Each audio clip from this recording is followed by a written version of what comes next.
Bueno, buenas tardes a todos y voy a comenzar por contarles que este es el último miércoles de trauma que tenemos en este ciclo 2020 y vamos a hacer una cosa media distinta donde vamos a tratar de charlar un poquito todos sobre qué es lo que está pasando y cómo lo vamos a ir manejando. Básicamente vamos a hablar de cómo podemos mejorar el trauma, qué es lo que pasó y qué es lo que viene pasando o qué es lo que va a pasar. Esa foto de inicio de la pantalla que ustedes tenían, es la foto de la construcción de nuestro hospital. Y yo la puse por una razón, básicamente, porque este es nuestro hospital. Fíjense la diferencia con el anterior. Y bueno, y vamos a hacer un paralelismo con el trauma. ¿Cómo estábamos en 1961 con el trauma y cómo estamos ahora en el 2020 con el trauma? ¿Y cómo seguimos? ¿Cómo vamos a estar en el 2021, el 2030, 2040, cuando yo ya no los vea más? Quiero pensar que no voy a seguir acá, pero ¿quién les dice que por ahí me pueda llegar a ver por ahí dando vueltas y poniendo un par de gritos en el camino como de costumbre? La charla se las armé pensando en el sistema de trauma, pero con un ejemplo práctico, que es un paciente, que lo llamé paciente índice. Y les cuento un poquitito qué pasó con ese paciente índice. Ese paciente índice es un paciente masculino de la década de los 20, que es residente del servicio penitenciario de Batán, que normalmente nos provee de una gran cantidad de pacientes, y que había sufrido una herida de arma blanca. Esa herida de arma blanca la ven perfectamente acá, en esta foto, que es la foto de él, era sobre un gran laparostoma que el paciente había tenido, y se veía bastante importante. Ese paciente estaba consciente cuando ingresa, traído por el servicio penitenciario, estaba obnubilado, tenía tendencia al sueño, estaba pálido, sudoroso, 80-50 de TA, y tenía ausencia de pulso radial, pero sí tenía un femoral y un carotidio positivo, aunque obviamente con una amplitud disminuida. Yo les preguntaría qué se hacía en el 1961. Es muy fácil. En el 1961 este paciente se opera y de eso no tengo ninguna duda. Si entraba este paciente a ese quirófano que les puse una foto, es el quirófano, es realmente una foto del quirófano de mi hospital en 1961 cuando se inauguró, que lo saqué del archivo histórico del Ministerio de Salud de la provincia de Buenos Aires. Ahí tienen fotos de hospitales viejos, y en esas estaba esta foto, que es la foto de nuestro quirófano en el año 1961 cuando se abrió. Y en ese quirófano yo no tengo ninguna duda de que este paciente se operaba.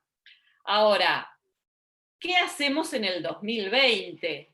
Y entonces ahí les voy a dar un poquitito, les pido que abran el micrófono alguno y me diga, ¿qué hacemos en el 2020 con este paciente? ¿Lo llevamos de una a quirófano sin previa evaluación o hacemos alguna otra cosa? ¿Alguno tiene ganas de charlar un ratito conmigo? Están todos tímidos. Bueno, les cuento entonces. Andrea, yo Sí. creo que ahora, ¿no? En el 2020, por ahí lo terminamos operando, visto al paciente, pero no creo que nos llegue y lo llevemos a quirófano como hacíamos hace 30, 40 años atrás o 50 años.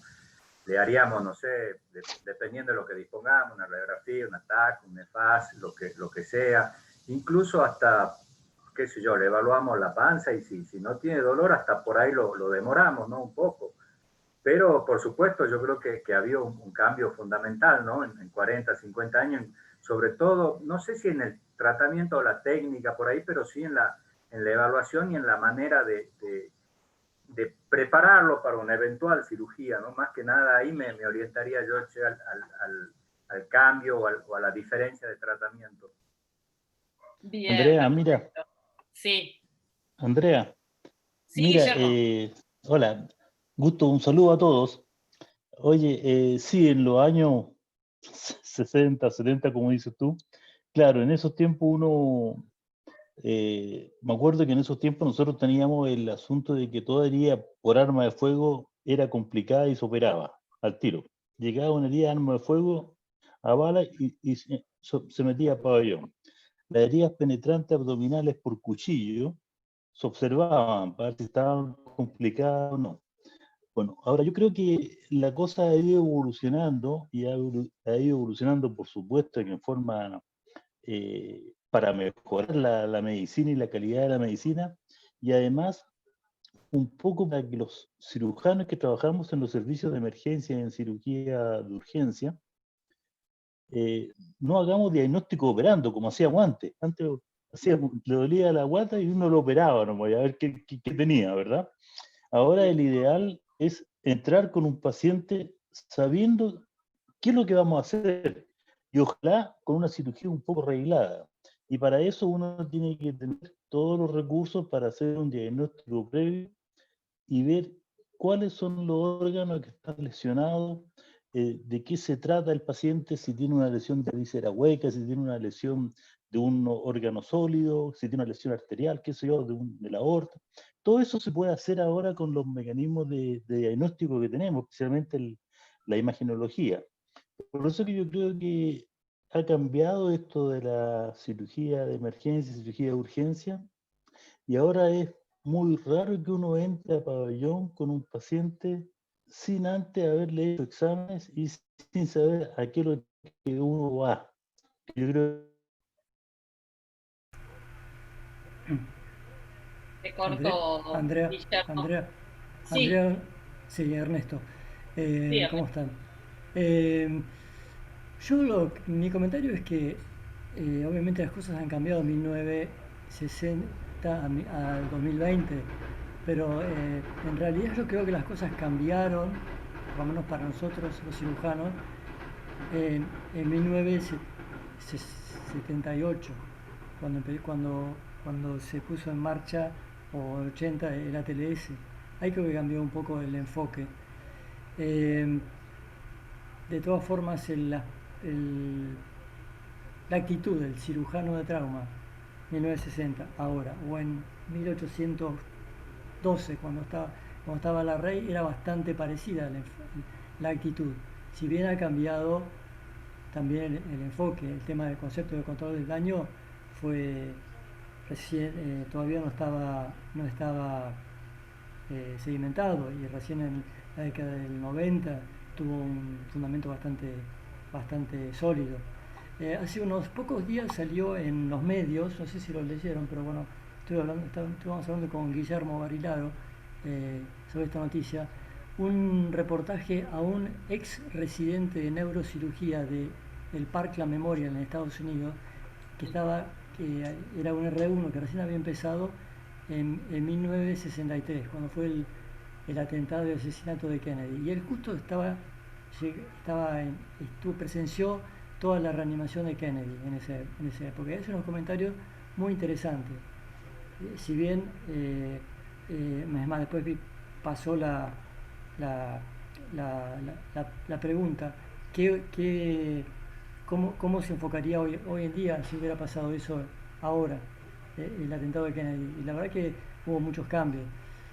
Pero 2 días después del atentado de Kennedy, eh, eh, lo llevaron al Parkland también a Oswald, que estaba detenido y lo habían baleado en una recorrida con periodistas en la cárcel. Y ahí lo atendió el doctor Tom Shiles, que en el libro de Mattox hay un resumen del protocolo operatorio que hizo él sobre lo que hizo con Lee Harvey Oswald, quien tenía muchas lesiones y tenía una laceración de la porta. Y si bien se examinó, y tal vez hoy en día enfocaremos un poco distinto el abordaje que hizo él, pero digamos, la actitud era la misma del cirujano. Creo que el gran cambio, concretamente en la atención inicial, en la atención de los traumatizados, ha sido primero el ATLS y después el concepto de control del daño. Esos fueron, creo que, los dos grandes cambios. que ya te digo, no son de 1960. Bien. Néstor, que levantaste la mano hace un ratito. Andrea, mira, fundamentalmente yo creo que lo que ha cambiado de 1961 hasta lo que es el 2020 ha cambiado radicalmente. Si el paciente que es agredido, es esa foto que mostraste, eso es lo que abiertamente nosotros le hemos copiado un término que se llama abdomen hostil. Y entrar en ese abdomen es algo sumamente complejo porque por lo que se ve tiene una gran eventración, así que debe haber sido un abonado de ustedes de su hospital o abonado en otro hospital tal vez, y es muy complejo. Y ese paciente específicamente, hay que tener una muy buena hoja de ruta para saber qué es lo que uno va a hacer y por dónde va a ir. Porque veo una herida arriba, media cerca, aparentemente estuviera cerca del cifoides, y por ahí sí es una lesión hepática, y bueno, podemos hacer un tratamiento no operatorio, pero tiene una acá en el medio que seguramente abajo de esa torta o de esa piel tan finita, tan finita, tan finita, debe haber unas cuantas asas de intestino delgado que están todas adosadas entre sí y debe ser algo sumamente complejo. Para llegar a ese punto, a esa herida, es muy difícil y te puede llevar alrededor de 2 horas llegar hasta ese punto, si es que no te llevas puesto por delante alguna otra asa de intestino.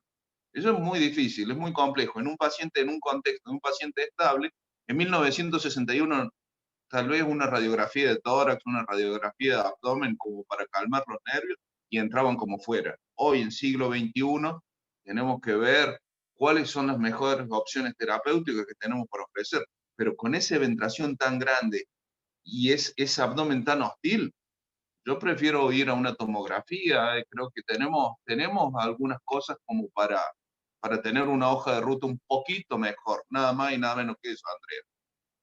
Bien. Tal vez terminemos en cirugía, perdón. Tal vez, muy probablemente terminemos en cirugía, pero es difícil, es muy difícil. En ese contexto es difícil. Sí, ya lo creo. Pablo Caviglia, que estás levantando la mano también. Buenas tardes a todos. Desde Uruguay, Montevideo, los saludo. Les quería contar una situación que, siendo un poquito atrás en la parte histórica y que seguramente todos los que nacimos en esos años, en los 60, lo vivimos. Difícil imaginarse a los residentes actuales, primero la inexistencia de emergencias móviles. Muchos de estos pacientes no llegaban directamente y los que llegaban por sus propios medios o trasladados por un vecino.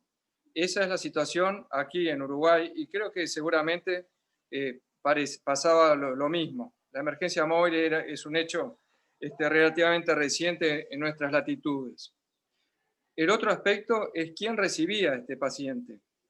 No en todos los centros en Montevideo y mucho menos en el interior del Uruguay había un cirujano de guardia en el hospital o en el sanatorio. Quienes recibían este tipo de pacientes era el médico general y la enfermera con amplios conocimientos de medicina general. Me refiero a urología, medicina, ahora hay subespecialidades. Y el otro aspecto, digo, para irnos haciendo la composición, de que hay una serie de estos pacientes que directamente no llegaban por la gravedad de las lesiones. Y otros llegaban, pero tampoco eran asistidos quirúrgicamente en forma inmediata porque tampoco el cirujano estaba en la emergencia. No me refiero a operar, sino a todo el tema de reposición y a TLS, como estaba mencionando Ernesto. Así que eran pacientes que estaban relativamente estables como para ser operados en las próximas horas.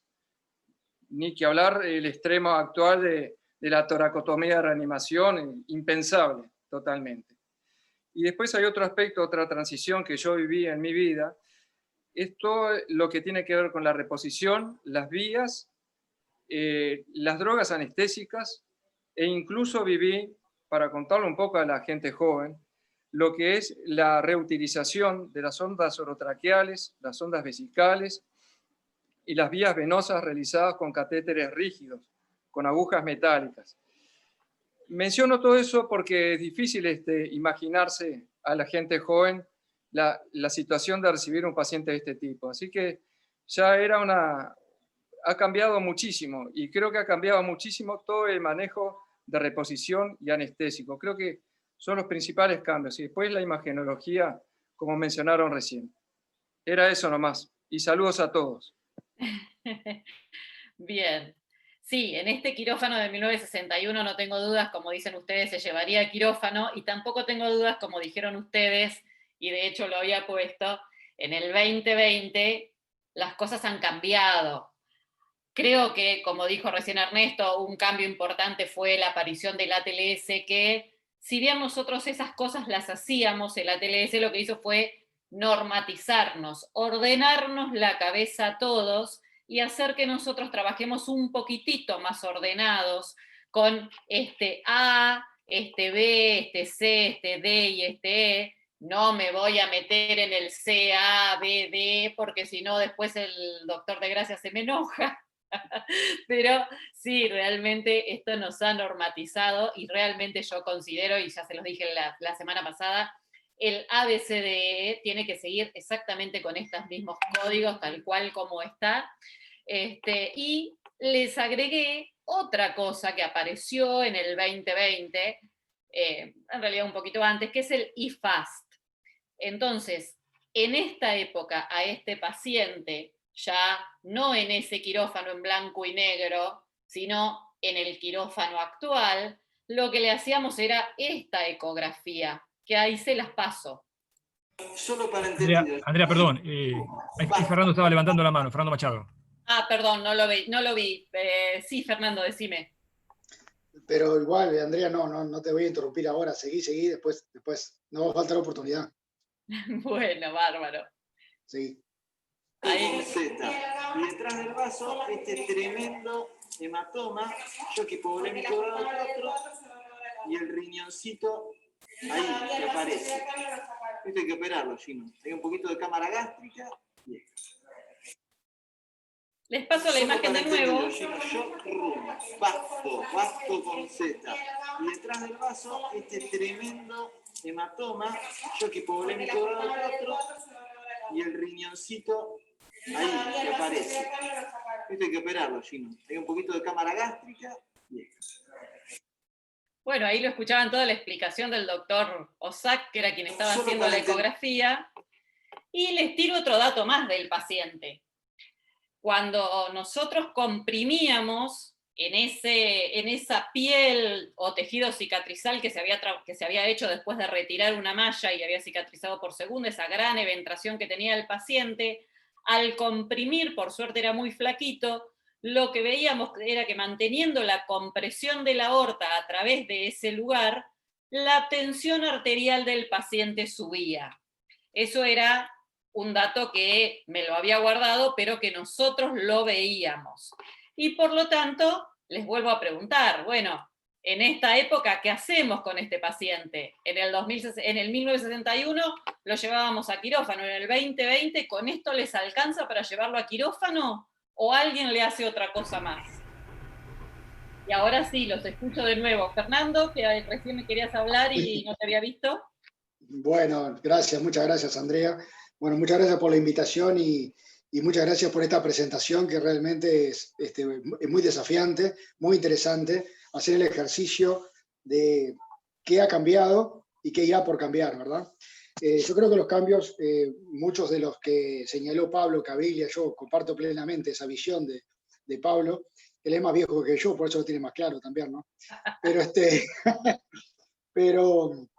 Pero además de eso, si uno dice cuál es el elemento el conjunto de elementos que también han contribuido a esos cambios, sin lugar a dudas, el desarrollo tecnológico. El desarrollo tecnológico ha hecho adecuar nuestros protocolos asistenciales, y lo que ya peinamos unas cuantas canas, hemos visto además también caer muchos paradigmas, porque cuando digo desarrollo tecnológico hablo también de desarrollo incluso de la información. Era impensable que en la década del 60, primero, que pudiéramos estar compartiendo esto que estamos compartiendo ahora, sería algo surrealista, Era impensable que tuviéramos acceso en un minuto a la bibliografía de lo que se publica en el mundo y tener la experiencia de miles y miles de pacientes y recopilar datos y hacer metaanálisis y tomar conclusiones y decir, mira, lo que nosotros en nuestro hospital hacíamos como paradigma, el mundo se está moviendo en un sentido inverso. Acá en Uruguay tardó mucho, se van a reír, pero tardó mucho, que prendiera el concepto de que había vísceras sólidas rotas que se podían conservar. El manejo no operatorio de la víscera sólida yo lo viví, porque y Pablo Caviglia lo puede atestiguar cuando éramos residentes, y él era grado 2, nuestros profesores nos mandaban a ir a sacar los vasos, aunque los pacientes estuviesen estables. O sea que nosotros vivimos la época del cambio de paradigma entre la esplenectomía sistemática porque el vaso está roto y yo duermo más tranquilo, a un manejo selectivo, no operatorio selectivo para lesiones que cada vez nos fuimos aventurando más. Y también gracias a que tengamos tecnología, porque si no tenemos tomógrafo para poder categorizar la lesión adecuadamente, para poder decir si tiene un blanch arterial, si aquellos centros que tengan angiógrafo tendrán un protocolo asistencial distinto de los que no. Es decir, que realmente el desarrollo tecnológico ha influenciado muchísimo en lo que tiene que ver nuestra toma de decisiones en cirugía. Pero sin embargo, hay pacientes extremos como este, el que tú estás mostrando, y yo creo que cuanto más extremo es el paciente, más nos aproximamos en el tiempo a tomar determinaciones similares. Porque si vos me presentás un enfermo en shock descompensado, como está este enfermo, con 80-50 de sistólica, yo estoy de acuerdo con lo que se hizo, un IFAS, pero yo no sé si lo llevaría a un tomógrafo en mi hospital, donde el tomógrafo me queda a 50 metros de distancia. Entonces, capaz que toda la tecnología se va al diablo y tomo solo el IFAS de Alberto y punto, para sacar conclusiones, no me demoro mucho y voy a tomar las mismas determinaciones o muy similares que el cirujano de hace 60 años atrás. Cuanto más extremo es el enfermo, tal vez yo utilizo menos los recursos tecnológicos porque me baso en aspectos clínicos para la toma de decisiones. Y voy a poner un ejemplo. El enfermo que llega con un trauma penetrante de tórax y agónico o para frente a mis ojos. ¿Y qué estudio voy a hacer? Voy a hacer lo mismo que hacían hace 60 años atrás, una toracotomía de emergencia, sin más. Entonces creo que las situaciones extremas aproximan las épocas. Sin lugar a dudas, otras situaciones, que son tal vez la inmensa mayoría de las situaciones en trauma, se benefician de estudios adicionales que nos permiten tener mapeos de ruta, que nos permiten tomas de decisiones más racionales. En fin, era un poco uniendo con lo anterior la respuesta que te quería dar, Andrea. Bien, perfecto. Sebastián, vos levantaste la mano recién. Hola Andrea, ¿cómo estás? Saludos a todos. ¿Qué tal? ¿Cómo estás?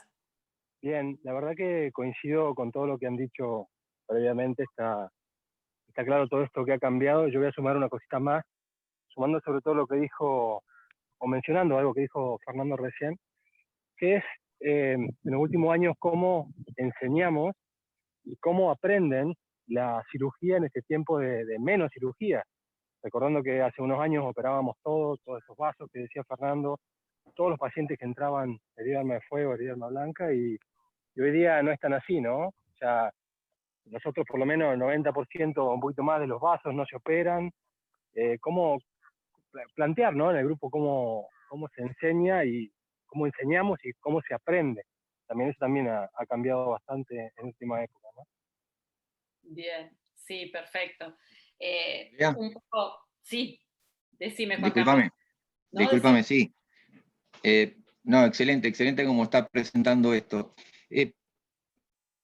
Patología traumática como patología quirúrgica, y como se enseñaba la cirugía, y como siempre se enseñó de alguna manera muy estructurada, sistemática, y que era muy difícil salir de lo que te decían tus maestros o tutores, y se hacía lo que ellos decían. Y el trauma sigue siendo una patología, era y sigue siendo una patología quirúrgica. Pero también surgieron personas que pensaron un poquito más allá, y con la observación y analizando resultados, empezaron a ver que había cosas que había que cambiar. Sin duda que la tecnología ayudó mucho a esos cambios, pero la tecnología aplicada de acuerdo a la observación, porque la ecografía surgió como ecografía, después se incorporó el trauma y después se fueron incorporando todas las cosas que ayudan en el trauma. Entonces los cambios fueron generados porque hubo gente que pensó que había cosas que había que modificar, cambiar y poner en mejores condiciones para seguir para adelante. Y lo que vos preguntás acá, del 61 al 220, ¿qué haríamos? Y la mayoría de los que estamos acá, en mayor o menor medida, ya vivimos este cambio. Yo lo que me preguntaría es, ¿cómo seguimos para adelante? ¿Y qué cosas tengo o tenemos que cambiar? ¿Dónde tenemos que poner la observación, el trabajo, la investigación, para que los años que vienen para adelante se modifiquen cosas para la mejor evolución y resultado de los pacientes? Es decir, ya vivimos el cambio, ya aprendimos, y aprendimos que tenemos que seguir aprendiendo. Y aprendimos que tenemos que observar, y evaluar y modificar cosas. Así que mi pregunta no sería qué haría ahora, mi pregunta es, ¿qué va a pasar de acá a 10, 20 años? ¿Qué se va a cambiar? ¿Y qué tenemos que empezar nosotros a generar ese cambio? O sea, ¿qué cosas tendríamos que hacer para que ese cambio ocurra para el beneficio de los pacientes? Hacia ahí voy, Juan Carlos, hacia ahí voy orientada, quédate tranquilo, ahí vamos. Eduardo, que recién levantaste la mano, ¿Pollo va? No, que yo nací en el 61, nada más que en eso también. Bien, un dato muy importante para decidir a ver qué hacemos con el paciente. Obviamente, como ustedes dijeron, a este paciente con una herida de arma blanca, con un shock hipovolémico, que era lo que nosotros estábamos viendo, y con un IFAS, que lo que veíamos nosotros era que había líquido libre, lo llevamos a quirófano. Obviamente, en ese previo al quirófano, se siguieron las normativas de la TLS, que eso fue lo que hemos aprendido durante estos años y que nos hemos normatizado en eso. Lo llevamos a quirófano y yo acá les preguntaría qué abordaje hacen. La verdad es que ya me lo contestaron. Es un abordaje muy difícil, decía recién Néstor, y es real, es un abordaje muy difícil. Pensé hasta en preguntarles, alguno lo abriría laparoscópicamente, pero no da ni siquiera para eso. Pero por las dudas pregunto, ¿alguien se tira a hacer un abordaje laparoscópico en este paciente? No. No me digan nada. Nadie va al abordaje laparoscópico. Y bueno, y hay que no laparoscópico, porque sería bueno desde el punto de vista hacer una laparoscopía para ver por dónde podemos entrar. Pero este paciente está no está normal, está con inestabilidad hemodinámica. Así que este paciente habría que, en el 60 y ahora, habría que operarlo rápido. Y hasta ahora creo que lo que se hizo es lo correcto, hacer un IFAS y llevarlo al quirófano. Andrea. Sí, decime, Alberto.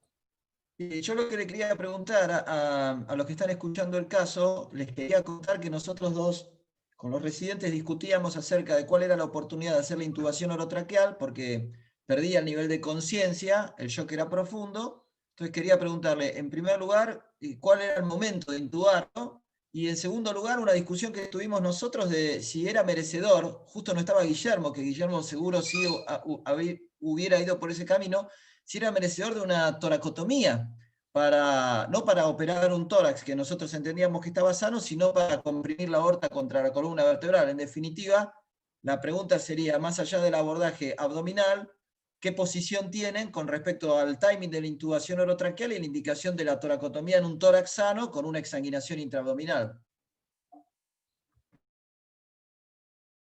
En realidad, yo en algún momento recuerdo haberte dicho, Alberto, lo llevamos ya a quirófano o le zampo una toracotomía. Esas fueron mis palabras más o menos.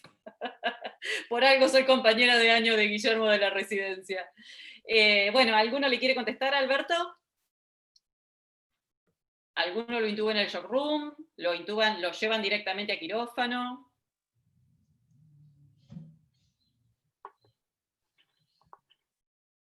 La intubación, ya lo sabemos, Alberto, eso es dependiente de la protección que tiene o no su vía aérea. No depende de si el paciente está en shock.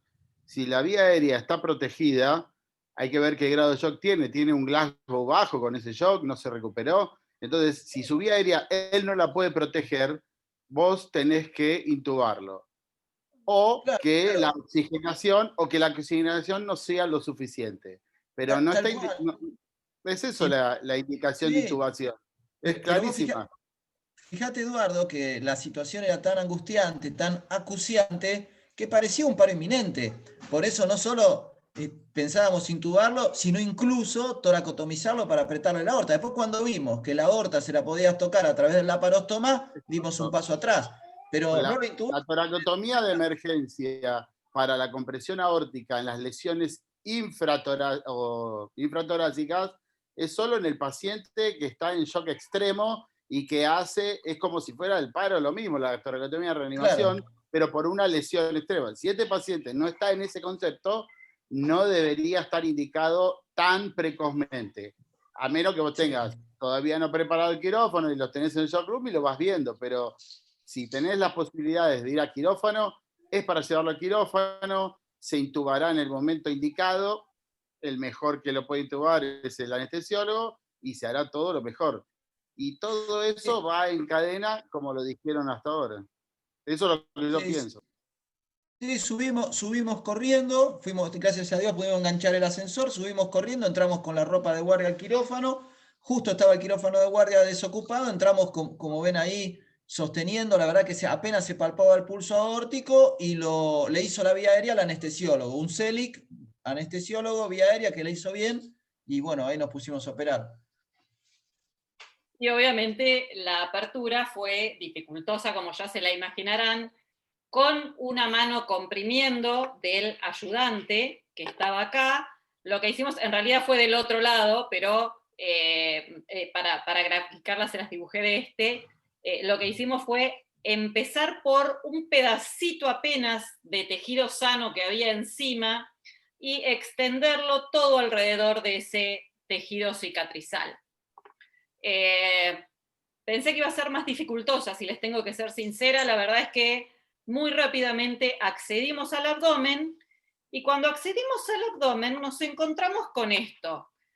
Está sacado con una cámara que no tenía buena resolución, con lo cual están muy rojas las imágenes, pero fíjense que lo que encontramos son asas adheridas y no hay líquido.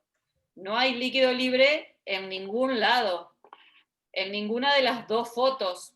Y acá empezamos a pensar, no les puedo explicar cuántas cosas.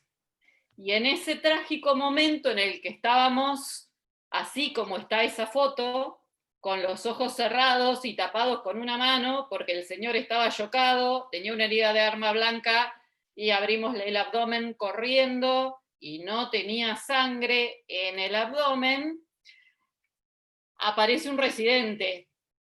Y nosotros, cuando el residente nos dijo algo, pusimos esta cara. ¿Y por qué? Porque el residente lo que nos dice es que mientras que se estaba cambiando en el vestuario, uno de los acompañantes del señor, que era uno de los custodios obviamente, mientras que él se cambiaba, le comentó que esta herida había sido hecha hacía 3 días. Y entonces se imaginarán que pusimos esta cara del bebé, ¿sí? Esa herida había sido hecha hacía 3 días, el señor se había quedado en su celda y se había tapado la herida con ceniza durante 3 días, hasta que, bueno, llegaron, entraron, lo vieron mal porque estaba chocado y lo tuvieron que traer al hospital. Y entonces ahí revisamos todo el abdomen y realmente en el abdomen no había absolutamente nada, y cuando revisamos bien este pedazo de piel o de tejido cicatrizal, vimos que apenitas era una gran herida, pero apenitas penetraba en este extremo, se ve mejor en esta foto, acá en este extremo, apenitas penetraba aquí, y seguíamos la herida hacia cavidad, y les vuelvo a mostrar las fotos de la cavidad, y en la cavidad no tenía absolutamente nada. Y entonces, bueno, lo que hicimos fue recortarle ese gran colgajo de tejido cicatrizal y algo de tejido graso, y le hicimos una especie de ventroplastia, y lo cerramos anatómicamente. Y entonces, ahí empezamos a plantearnos ¿en qué fallamos? A ver, estamos en el 2020, ya no estamos en 1961. Y nos fuimos de cabeza con el paciente a quirófano. Y no vimos más allá de la ecografía con líquido, porque el paciente estaba chocado clínicamente. Y la verdad es que no pensamos en otra cosa más que llevarlo a quirófano como lo hubiéramos hecho en el 1961. Y entonces empezamos a plantearnos, ¿pero en qué fallamos? A ver, estamos en el 2020, ¿por qué nos pasó esto? ¿Por qué nos enteramos que el paciente llevaba 3 días ya con el paciente abierto en quirófano? Y empezamos a analizar toda nuestra situación y nos dimos cuenta que habíamos manejado por ahí mal los tiempos, por ahí nos habíamos distraído, como si fueran lecciones distractorias, con esta hipotensión marcada que teníamos, y nunca se nos ocurrió pensar que llevaba 3 días de hipotensión este paciente. Y le hicimos ese IFAS por cirujanos, no especialistas, si bien estamos acostumbrados a hacer contenido o a hacer FAS e IFAS, no somos especialistas. Y en lo que más fallamos fue en el interrogatorio. El interrogatorio del paciente nos falló. Primero porque el paciente no lo podía responder, pero tampoco fuimos capaces de interrogar a quienes lo habían traído del penal. Y entonces nos pusimos así, dijimos, trágame tierra, ¿qué nos pasó con esto? Y entonces a partir de acá empezamos a pensar, ¿y cómo podemos hacer para que esto no nos pase de nuevo? ¿Cómo podemos hacer para mejorar la atención del trauma? A eso estamos apuntando, a cómo podemos hacer para que esto no nos pase. Por Bluetooth, como conectar las cornetas, cualquier cosa. Cuando uno comienza a estudiar o a leer algo, les pido por favor que me apaguen los micrófonos todos. ¿Me escuchas? No, es igualito que el mío. Cintia González, por favor, apagas el micrófono. Gracias. Básicamente, cuando empezamos a leer cómo mejorar las cosas... Pero yo para llamar, digamos, ahora me lo pongo. Y de ahí, acá que marco. ¿Van a apagar los micrófonos? Ah, claro. Perdón, denme un segundito que voy a tratar de editar los micrófonos. Que no se vea este paréntesis. No está el cable pegado ahí.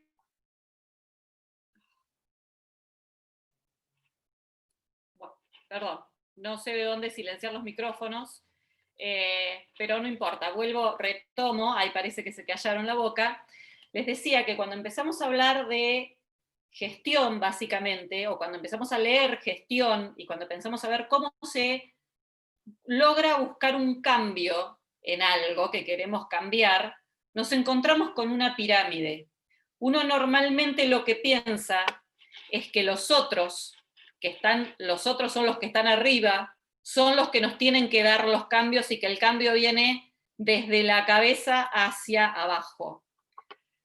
Pero la base de la pirámide o del triángulo somos todos nosotros. Y esa base es a donde nosotros podemos hacer cambios. Y no tenemos que esperar que otros nos hagan los cambios. No tenemos que esperar que el cambio nos llueva desde la cabeza. El cambio siempre tiene que empezar acá abajo, con pequeñas cosas, con esto que hoy hablábamos, con el ATLS, con seguir las normas, con pequeños detalles, ¿sí? Pero el cambio siempre empieza en la base de la pirámide. En el medio lo que hacemos es contribuir.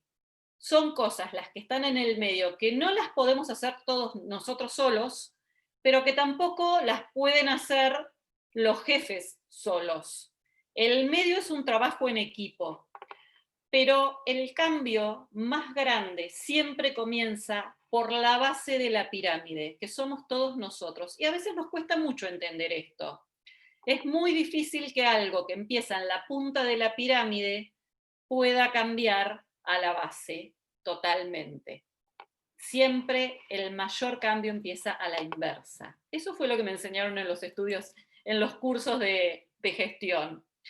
Y les cuento que para mí lo que primero podemos hacer es ponerle garra a la formación. cuando yo les dije al principio todo esto de, bueno, a ver, ¿qué cambió entre el 1961 y el 2020? Yo los quería escuchar a ustedes. Muchos hablaron de lo que habíamos aprendido, de que se empezó a hacer el ATLS, de que empezamos a formarnos en trauma, de que estamos mejor formados. Y yo creo que ahí es donde todos nosotros podemos hacer algo, en la formación de trauma. Y les puse esa foto, que es la foto del último, del curso de entrenamiento que me hicieron en Médicos Sin Frontera en febrero, cuando pensaba que este año lo iba a pasar en misión, y bueno, después todavía me quedé acá. Y porque aparte de que porque se ven las caras, lo felices que estamos formándonos todos. Y eso era un equipo multidisciplinario a donde todos nos estábamos formando, y nos estábamos formando con ganas, felices, nos estábamos divirtiendo, y así tiene que ser la formación. Y creo que este año, a todos nosotros, esto de tener Zoom, y poder encontrarnos entre todos y compartir opiniones y trabajar en esto de formación desde un punto hasta no tan formal, si quieren, no tenemos que ir al Congreso, ponernos el traje y la corbata a los varones y yo vestirme con los taquitos, puedo estar en mi casa con mi gato sentado en la falda y puedo estar haciendo formación. Entonces, me parece que la base, lo que puede hacer en principio para mí, y más importante en mi opinión, es la formación. Y esa formación tiene que ser desde todo punto de vista. Tiene que ser una formación académica, como ustedes dijeron recién, porque la formación académica es fundamental. Tenemos que saber la técnica quirúrgica, tenemos que saber el ATLS, tenemos que saber todo lo académico, todas las cuestiones académicas. Tenemos que saber de gestión, porque tenemos que saber gestionar todo, desde el tiempo que tenemos nosotros en nuestra vida y en nuestro trabajo, hasta gestionar el recurso que tenemos en el hospital, que normalmente es poco y por lo tanto tenemos que saber gestionarlo. Y tenemos que saber gestionar el tiempo que le disponemos a cada paciente, y tenemos que saber gestionar permanentemente. Entonces, tenemos que saber de gestión, que a veces lo dejamos de lado y nos dedicamos más a lo académico.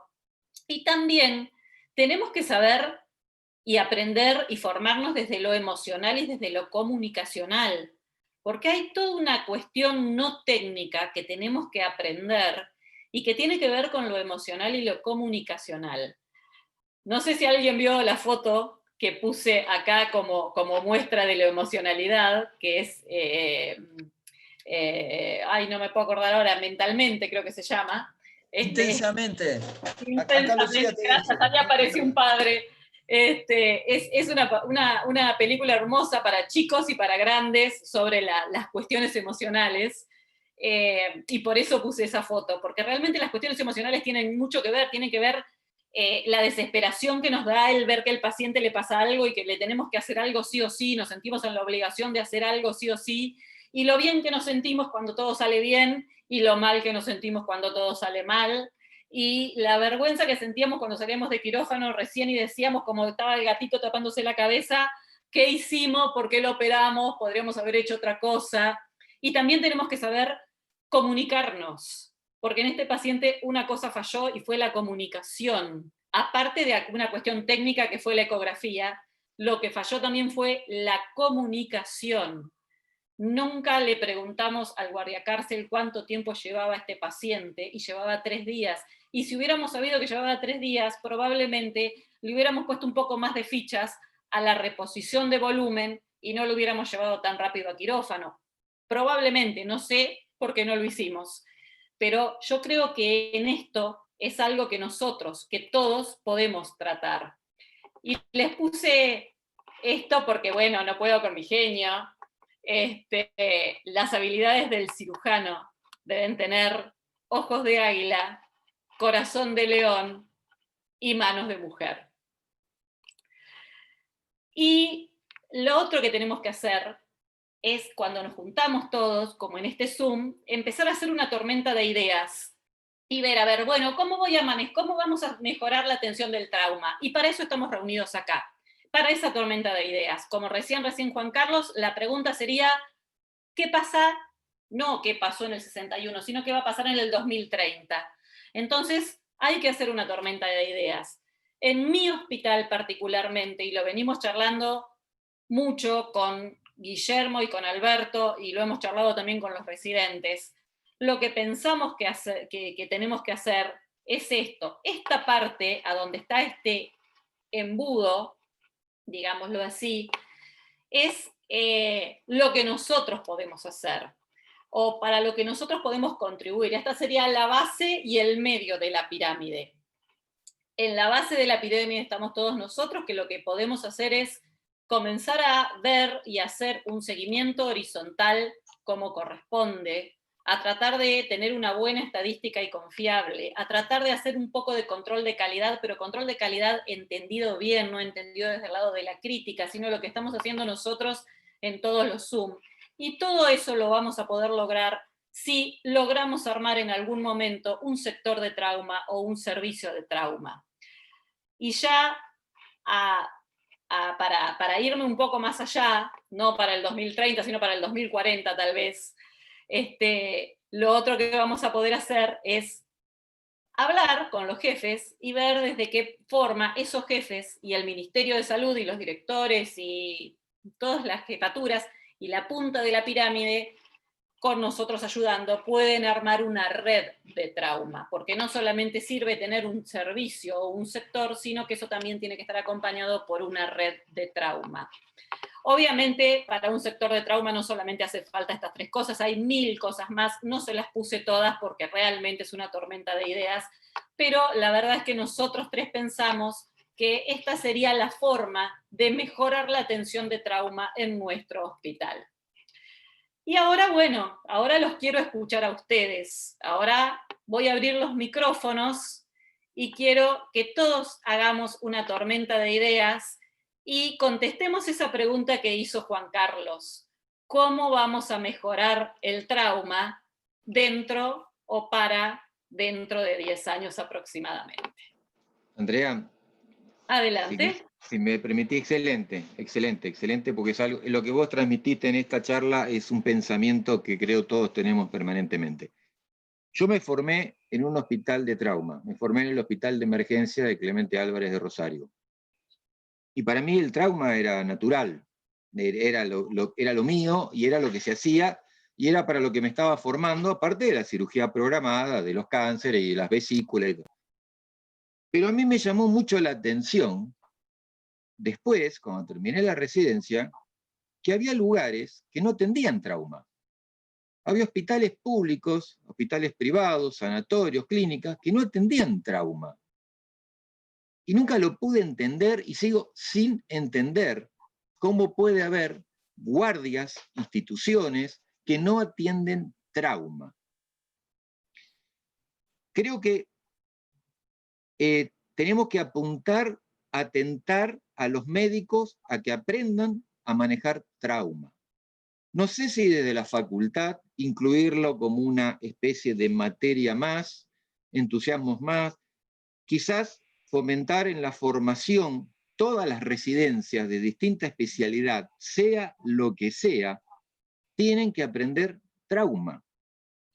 El trauma no es solamente del cirujano, no hay duda que tiene que haber cirujano que lo maneje, pero todos tienen que tener una formación de trauma. No puede ser que haya un médico que no atienda trauma. Me parece a mí que ese es un problema y es una deuda que nosotros que estamos en esto tenemos que tratar de mejorar para fomentar que la gente aprenda a manejar trauma. Después, el trauma no atrae a la gente, no tiene marketing. Es apasionante, me encanta, la adrenalina, todo, lo disfruto, nos sentamos nosotros y disfrutamos viendo las imágenes, la sangre, cómo abrimos el tórax, cómo abrimos... Bárbaro, a mí me apasiona. Me apasiona a mí y a los 40, 50 que estamos acá. Y al resto, el trauma no rinde económico, no figura en los nomencladores para facturar. Y el otro día charlando con Mariano Sobrino me hizo ver ese detalle, el que está trabajando mucho en el Colegio Médico de Bariloche. Me dice, si yo tengo un abdomen abierto y contenido en la clínica, no sé cómo facturarlo. Y el trauma no es solamente del hospital público. El trauma está en todos lados. Entonces, son, como vos decís, tormenta de ideas.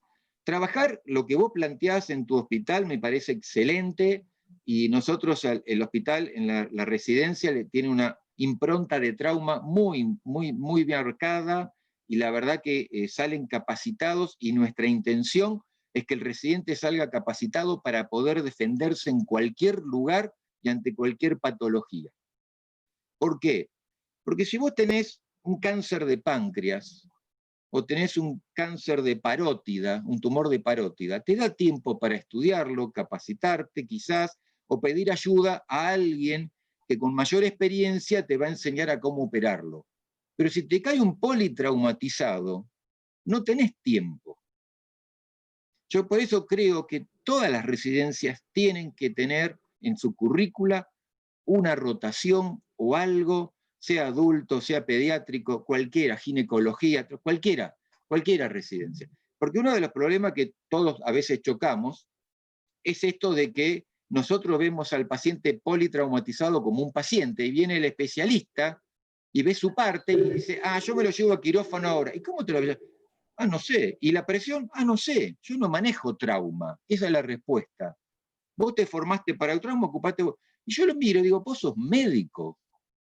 No podés responderme eso. Entonces, me parece que ahí tenemos que apuntar a que la gente aprenda a manejar trauma, y en todas las residencias. No tiene que ser una exclusividad porque nosotros nos apasiona. Me parece como que algo que tiene que haber un grupo, como es el grupo nuestro, de instructores, que tiene que capacitar y formar a la gente. Pero, ya te digo, a mí la verdad que me sigue sorprendiendo cómo hay lugares donde no se puede llevar un politraumatizado. Hay guardias donde no atienden trauma. Creo que, y otra cosa que la verdad que desconozco, y quizás ustedes están más, ¿qué hay de legislación en trauma? ¿Qué ley nos protege a nosotros ante una emergencia? Ante la situación de tomar decisiones en una emergencia que siempre es difícil. Creo que son varias las cosas. Uno trata desde su lugar hacer lo que pueda. Me parece bien. A mí en el hospital los residentes se forman en trauma, tienen obligación de hacer el ATLS. Nosotros lo pusimos como obligación en todas las residencias de la provincia, en Río Negro, que tienen que hacer el ATLS. Harán otros cursos más de acuerdo a su especialidad, pero tienen que hacer trauma. Pero creo que también tenemos que apuntar a fomentar que haya más gente capacitada para manejar trauma, porque estamos cansados de lo que nos pasa siempre, que uno recibe el paciente atendido, no sabe por quién, y la verdad que está mal atendido. Hay gente que hace guardias y que no tiene capacitación en trauma. Yo entiendo que lo tienen que hacer por la cuestión económica, pero no están capacitados. Y en ningún lado se le exige. Yo me acuerdo de Odriozola, la pelea que tenía con el ministro de Salud en su época, porque él pretendía que todos los médicos que hicieran guardia en la provincia, tanto público como privada, tenían que tener la ATLS hecho. Años peleando eso, y nunca lo logró. Ojalá eso se pueda lograr. Yo creo que es una deuda que tenemos que nosotros fomentarla, porque somos nosotros los que estamos ocupando de este tema. Y al resto no le interesa. Lamentablemente no les interesa, le escapan al trauma. Sí, coincido con vos, hay mucha gente que le escapa al trauma. Néstor, que levantaste la mano. Bien. Mira, yo iba anotando algunas cositas. Primero y principal, tenemos que aprender a hablar un idioma común. Y pareciera que hoy por hoy hablar de trauma es hablar un poquito de estabilidad hemodinámica, hablar un poquito de triage y hablar un poquito. Y es mucho más que eso y es mucho más complejo que eso. Lo segundo, que por lo menos en mi provincia y en los interhospitales que tenemos nosotros, es dejar de lado los egos. Si uno no tiene un hospital que está capacitado para recibir el trauma y tratarlo adecuadamente, bueno, hay que hacer lo que dice la ATLS. Tratar de compensarlo, empaquetarlo y mandarlo al centro que corresponda para que uno pueda tratarlo adecuadamente al paciente. Y no que haya dilación de tiempo. No sé cuál es la realidad de otros lugares, pero Santiago del Estero tiene mucho de eso. El otro es que hay que comprender el trauma, y hay que comprenderlo y comprenderlo bien. porque conocer una serie de cosas que yo creo que eso es lo que decías vos, Andrea, es parte de la formación. Después, saber aplicar los conocimientos que uno tiene en trauma, porque después lo voy a presentar en algún momento en el grupo nuestro. Hay gente que conoce muy bien y sabe qué es lo que hay que hacer en trauma, pero aplica las reglas y las normas de cirugía general en trauma y no van. No van. Cuando hay que hacer un control del daño, hay que hacer un control del daño y nosotros mismos estamos fallando en ese punto. Y el último, y que no es menos importante, es que la mayoría de las veces el trauma se hace en hospitales públicos. O mejor dicho, en el 100% de los casos se hace en hospitales públicos, porque tal como dijo el doctor Salviti, yo he atendido algunos casos de trauma en mi sanatorio que eran cosas menores, y les soy muy sincero, el sanatorio fue en pérdida porque nunca pudo cobrar nada y yo también. Pero entonces, si lo va a hacer el hospital público, sí se tiene que buscar que haya una mejor remuneración. A mejor remuneración van a ver que se va a volcar más gente a hacer trauma y va a llevar más capacitación, y de esa manera también va a haber gente que se va a querer capacitar y va a tener mayor conocimiento en trauma. Esa es mi humilde opinión desde donde yo estoy. Bien. ¿Fernando?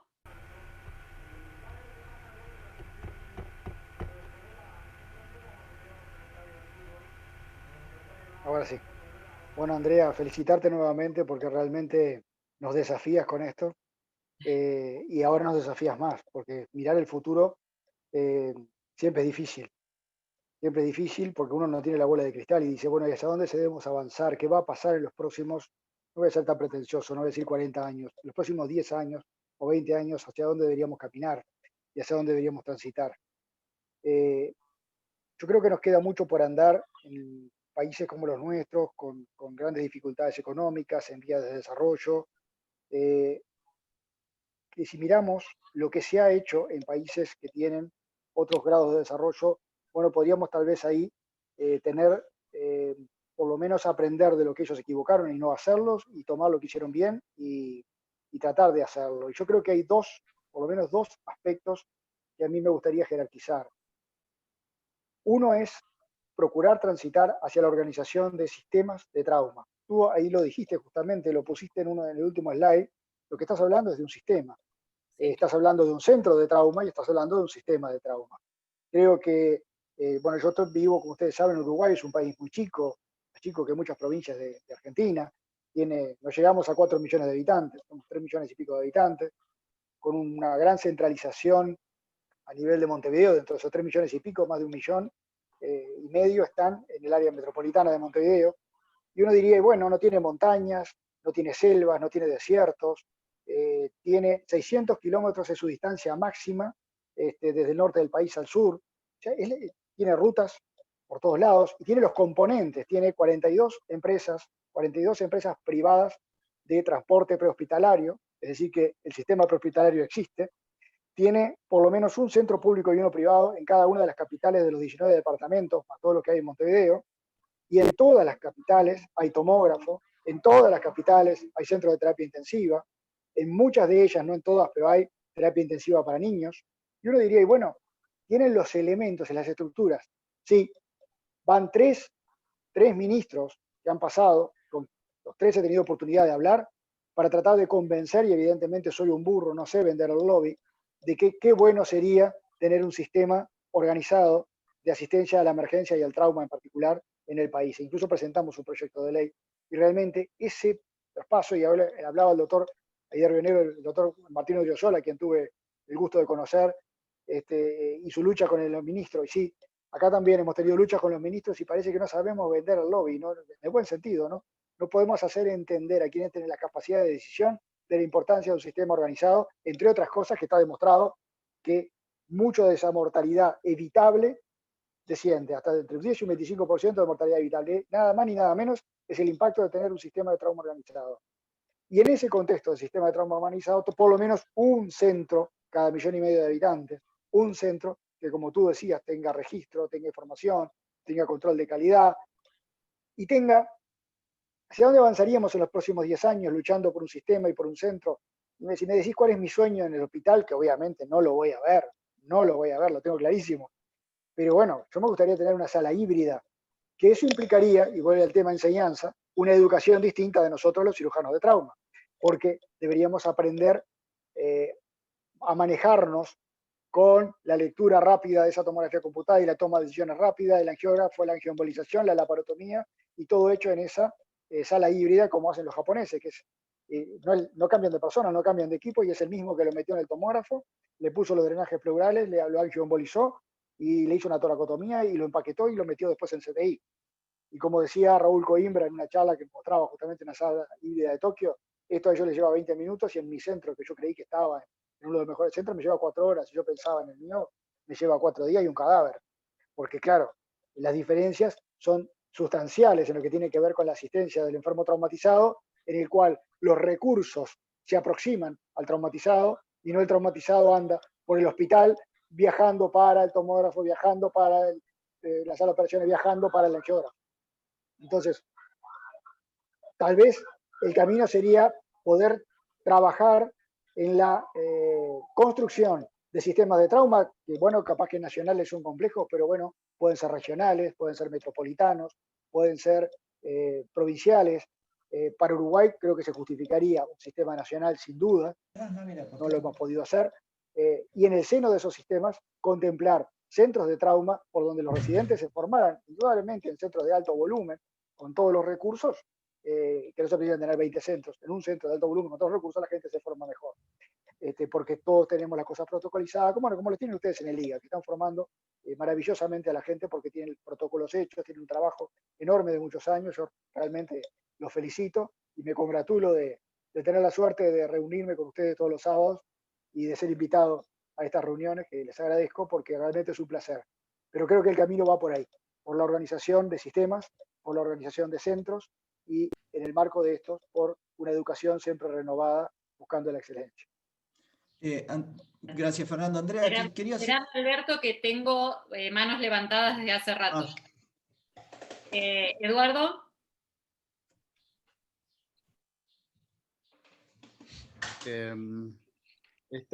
Obviamente la tormenta de ideas está buenísimo y vienen los relámpagos también. Y lo que dijo Juan Carlos está perfecto, pero dejó para el final lo más importante y muy chiquitito, que en realidad nosotros llevamos 30 años haciendo esto, Juan Carlos, y todos, 30 años lo llevamos, y pudimos modificar muy poco. ¿Por qué? Porque en realidad es mucho más grande que nosotros todo esto. Viene de arriba, de las instituciones, de nuestra sociedad, y de a poco, bueno, la Comisión de Trauma quiso y está haciendo cosas mucho mejores. Y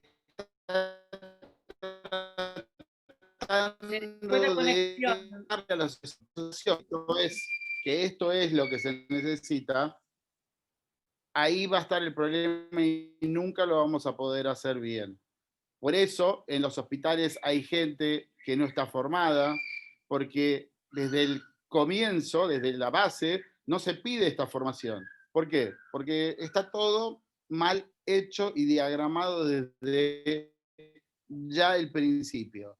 Mientras eso no cambie, mientras eso no esté de otra manera, nosotros vamos a seguir haciendo los Ateneos, los ATLS, las cosas, y va a haber muy, pero muy poco cambio, como pasó en estos últimos 30 años. He dicho. Y otra cosa, antes, Andrea, nosotros tenemos bastantes mujeres bastante con mano más dura que los hombres, así que no es eso. Está linda esa diapositiva, no me digas que no. Les doy, vamos a hacer una pequeña intervención de los residentes de cirugía y después seguimos con esta discusión. Le voy a dar la palabra a Leo, que se tiene que ir a operar. Estaba preparado lo de él para el final, pero se tiene que ir a operar, así que lo vamos a hacer ahora. Gracias, André. Gracias de parte de la residencia.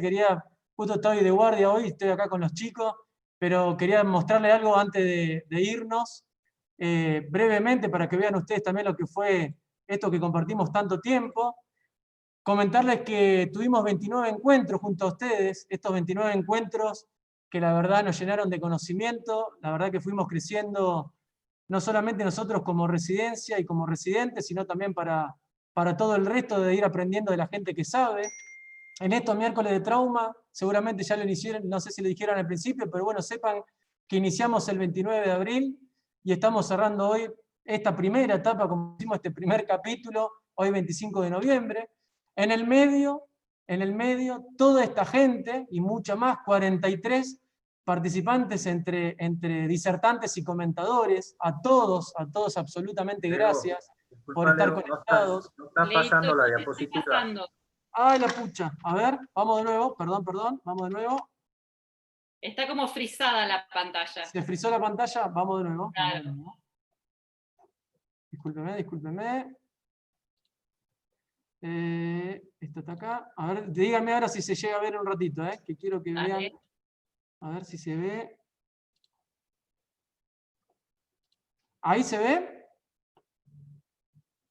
Se ve, pero se ve como si fuera la pantalla de la computadora, pero no totalizada. Para que me ayude Gino, perdón, esperen que me ayude Gino. Habilitar la edición y después poner la presentación. Pasa que a ver si es el Power viejo, a veces... Tenés que poner donde dice habilitar edición, habilitarla, y después recién abrir la presentación. No me parece. No, ves que... ¡Ay, te puedo creer! Y si pongo la pantalla así, ¿ustedes ven el resto? Sí, ¿no? los vemos, dale. ¿Estos están viendo ustedes? Ahora no estás compartiendo. Bien, perfecto. Perdón, 2 segunditos. Poné directamente a ver si se pone...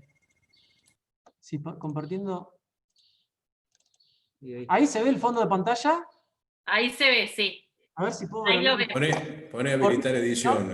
No me deja, Ale, no me deja, se cierra el programa porque es el trucho, la versión trucha, y acá no la tenemos la versión original. Lo que les comentaba entonces, a ver si me pasa... Ay, se me cierra, no te puedo creer. A ver. Está bien, no hay problema. No me deja correr, Gina, mirá vos. Bueno, problemas de... ¿No podés apretar el botón que dice arriba, habilitar edición? No. Vos sabés que me cierra el programa. No estás apretando el botón, No, me lo cierra. En la barra amarillita. En la barra amarilla. Me lo cierra, Ale, me lo cierra, no hay caso. Leo, 2 segunditos, ya vuelvo con ustedes. Escúchame, hace una cosa, abrilo, anda a guardarlo, guardar como. Cuando entres a guardar como, apreté en una de las ventanas te va a salir en qué PowerPoint lo podés guardar. Y fíjate de guardarlo en una edición nueva. Es que no me deja ni siquiera guardar. Y ahí abrilo de vuelta. Bueno, déjame 2 segunditos. ¿Querés seguir, André, un cachito hasta que yo te diga, por las dudas, a ver si puedo solucionar esto? Le doy la palabra a José María. Vos habías levantado la mano y después la bajaste. No sé si seguís con la mano levantada o la bajaste a propósito. No, Andrea, lo que pasa es que estaba de niñero y no sabía si iba a poder hablar. Por eso la bajé. Pero bueno, comentando un poco lo que decía Juan Carlos Salviti, que yo creo que lo económico pesa, y iba a contar una pequeña anécdota que viví, digamos, una paciente traumatizada que ingresó con un trauma abdominal, y le hago una conservadora de vaso. Vengo de la época en la que mi jefe hacía muchas conservadoras de vaso, y un poco estaba bastante acostumbrado, y no le tenía miedo, digamos. Bueno, hice una conservadora de vaso, anduvo perfecto, ¿no? El tema es que cuando cuando tuve que fracturarlo, digamos, puse símil-esplenectomía, porque no está nomenclada la conservadora de vaso. Y bueno, la sorpresa fue que a los 3-4 meses, cuando la obra social decidió pagar, pagó una laparotomía exploradora, nada más.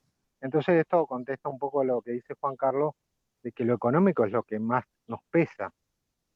Y otra cosa es que el trauma nunca ha sido reconocido como una enfermedad, como una entidad. Parece que es una cuestión de que, y si no pasa nada, no pasa nada.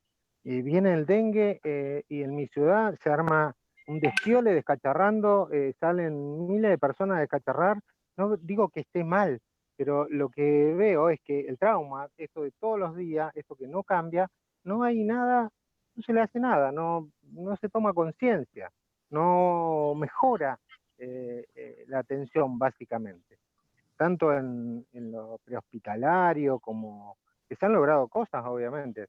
Pero yo creo que, como decía, esto nos lleva 30 años, yo casi hace 20 y pico de años, igual que vos, Andrea, que estoy en el tema de trauma, o que lo estoy viviendo desde la residencia, y no veo grandes cambios, no hemos podido lograr nada. Coincido con lo que dice, con lo que hablaba por allí el Pollo, o que decía el Pollo. Lamentablemente no hemos progresado demasiado. Yo creo que no estuvo la persona indicada en el lugar indicado, ¿no? Porque esto de que ahora para ser ministro hay que ser sanitarista, epidemiólogo y todo lo demás, y eso hace que esas personas nunca operaron trauma. Y por lo tanto siguen pensando que el evento traumático es una casualidad, y si tenemos suerte no pasa nada. Nosotros vivimos una explosión en Rosario de un edificio completo por una explosión de gas, ustedes lo recordarán, hace varios años, no hace tantos años, hace pocos años, y tuvimos la suerte, yo digo la suerte, mala suerte para las víctimas, por supuesto, pero que o se murieron todos o tuvimos accidentados o personas con heridas leves. Y realmente digo, tuvimos suerte porque en un edificio que explota y se derrumba, se imaginan la cantidad de personas que hubiese podido tener como trauma, ¿no? Y a pesar de todo no se ha cambiado nada, no vemos grandes cambios. Y digo a pesar de que Rosario es una ciudad que tiene un hospital, que es municipal, que invierte dinero y que es el hospital de trauma de referencia de la ciudad, pero tampoco vemos progreso. Es más, hemos ido retrocediendo. Como decía alguna vez, hasta nos sacaron el de emergencia. Ahora el hospital dice Hospital Dr. Clemente Álvarez. El anterior decía Hospital de Emergencias Dr. Clemente Álvarez.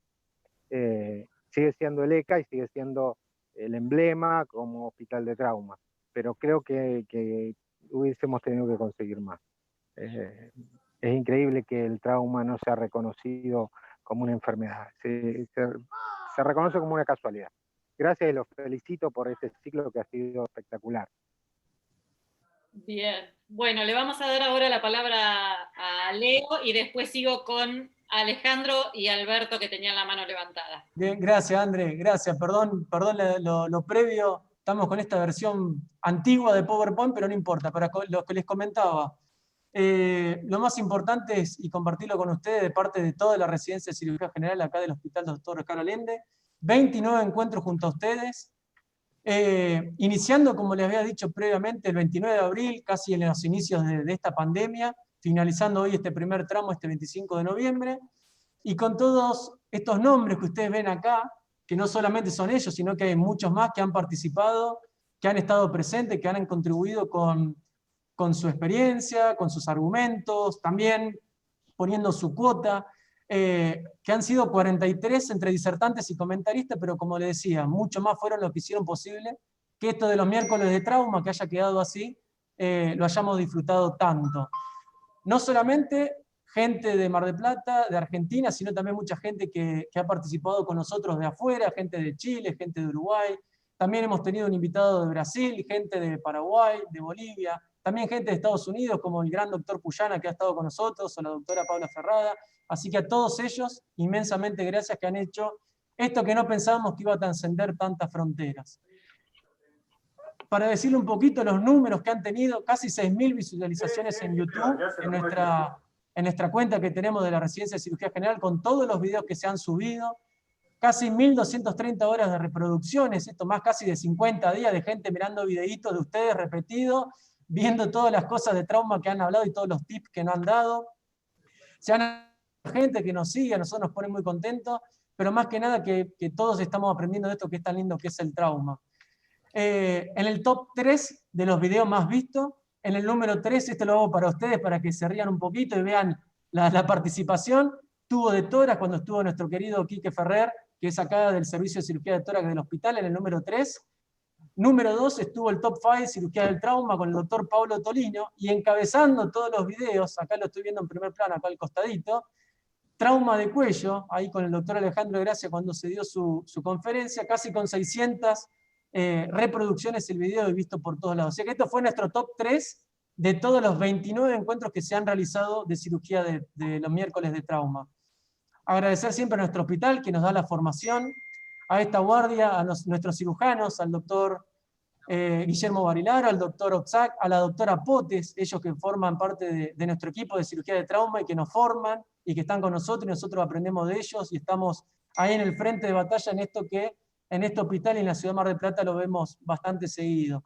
Así que agradecer al hospital y obviamente agradecer a mis compañeros. Nosotros se les agradecemos en nombre de la residencia a todos ustedes, estamos muy contentos y ya estamos organizando, no vamos a bajar los brazos, estamos organizando ya para el año que viene, encarar el tema con más fuerza, hacer algo un poquito más grande todavía, y nada, solamente agradecerle a todos ustedes que nos han dejado participar.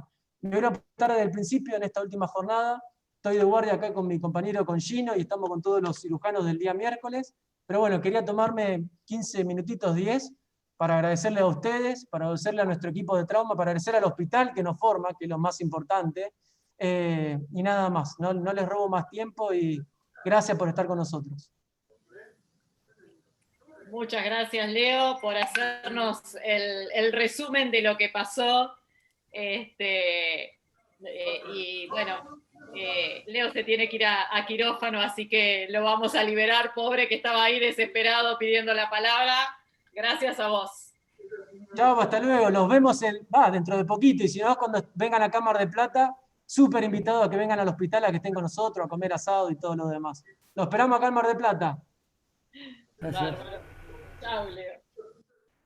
Bueno, ahora vamos a seguir con la discusión.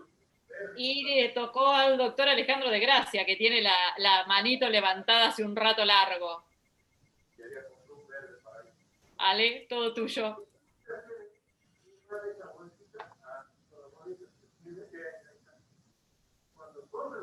No se te escucha, Ale. El micrófono. No.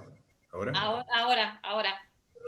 No, los estaba escuchando atentamente y coincido con todos. Juan Carlos dio un resumen muy claro. Fernando explicó la situación sociopolítica por la que viene luchando. Y mi impresión es que, en realidad, como digo siempre, el hospital es la biopsia de la sociedad. Y lo que vemos en el hospital lo vemos en el país. Cuando empezaste a pasar ese caso del año 61, se me ocurrió algo citando a Piñón Fijo. ¿Qué pasa con el que está en el interior del interior?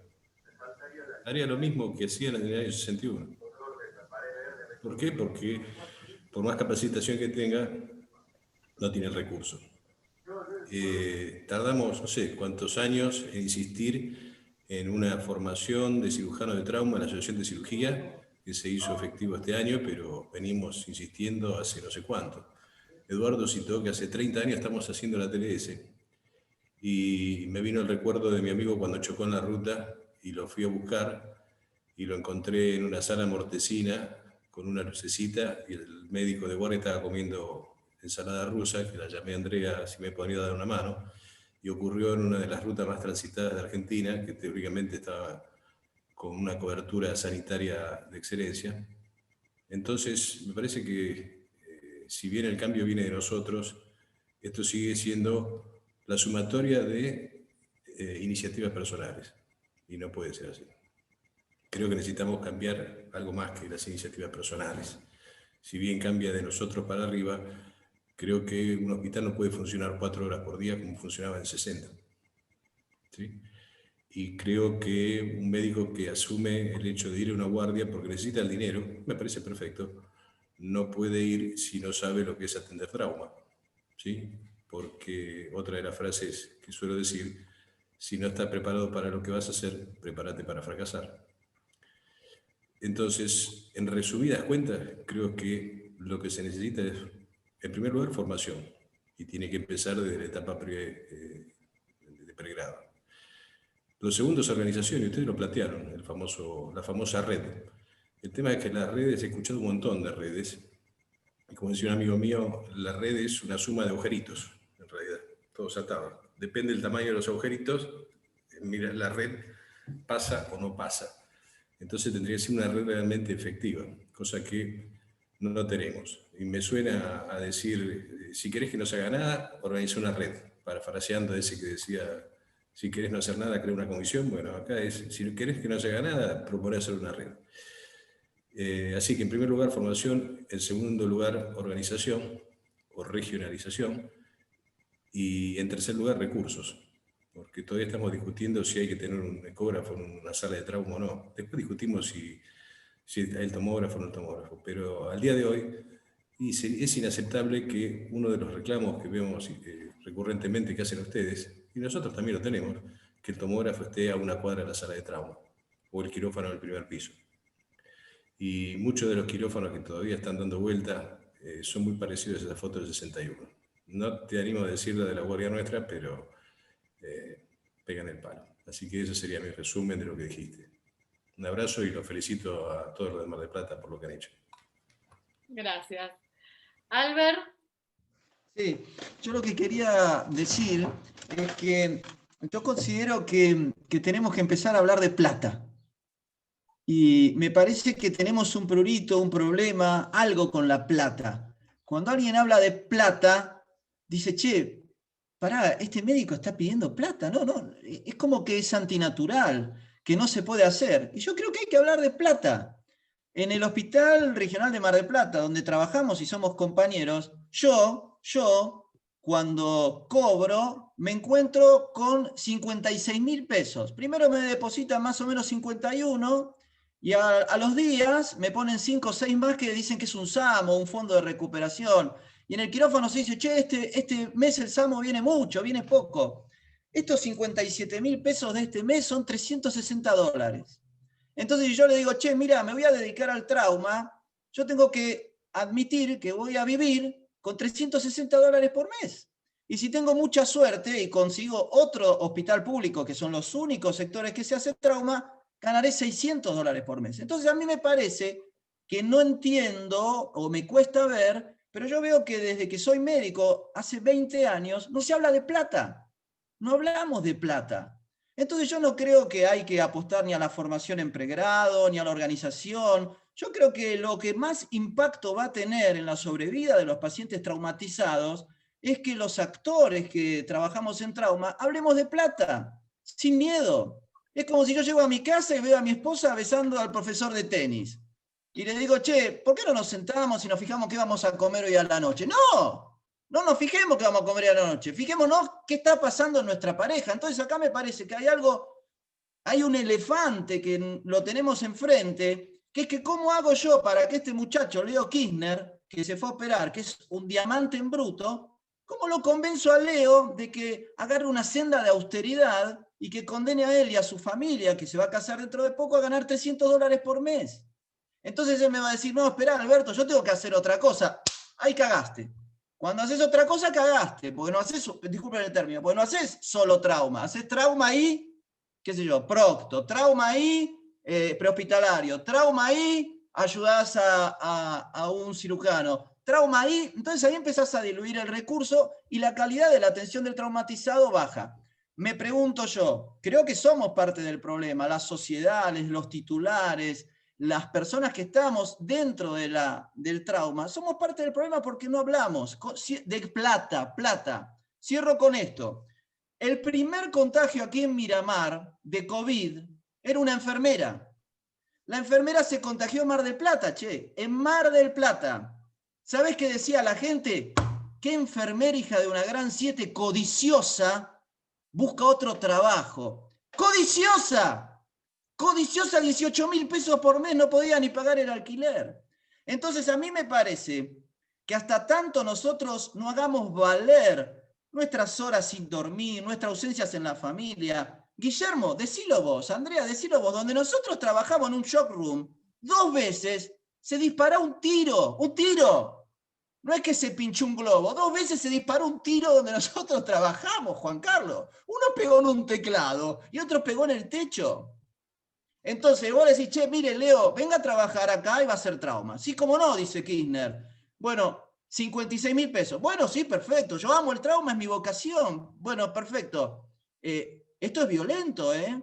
Es muy difícil porque es lo más desafiante en la cirugía, porque hay muchos actores, hemodinamistas, traumatólogos, intensivistas, y el resultado final no depende de lo que hagas vos, depende de lo que haga un montón de gente que no está organizada. Entonces a mí me parece que hasta tanto nosotros no ataquemos el centro, el hueso del problema, es zaraza.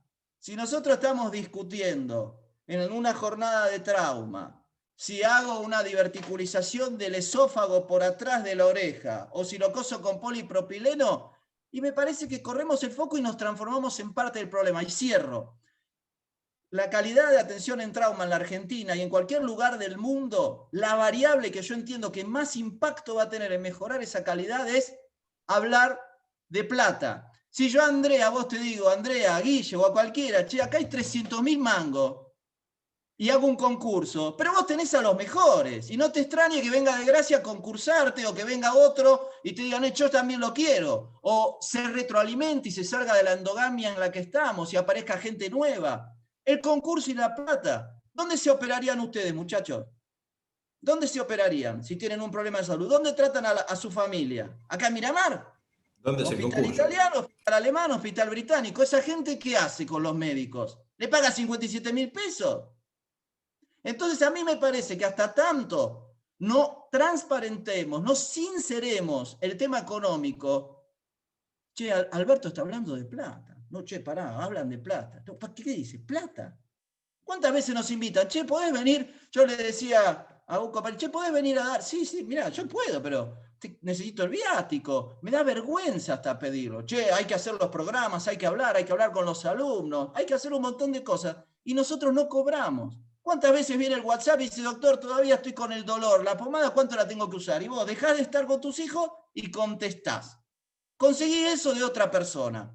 Solo el médico, y en especial el argentino, que está acostumbrado a ese sufrimiento, creo que es la explicación de por qué, precisamente en esta área, que se da con todos los condimentos que conocemos en hospitales públicos, sin práctica privada, son los condimentos ideales para el presente que tenemos. Entonces, hasta tanto no hablemos de eso, creo que no va a haber una modificación. Por eso yo no hablaría de ninguna otra cosa que no sea de la plata. Si tengo que hacer un triage, ¿no? Y me dicen, che, hablemos poco y rápido para ver qué impacto tiene el trauma, bueno, hablemos de guita.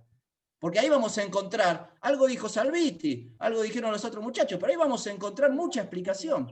Tenemos que hablar con los cirujanos. Nosotros somos 21 cirujanos de guardia. Yo pienso que 15 quieren dejar de hacer la guardia.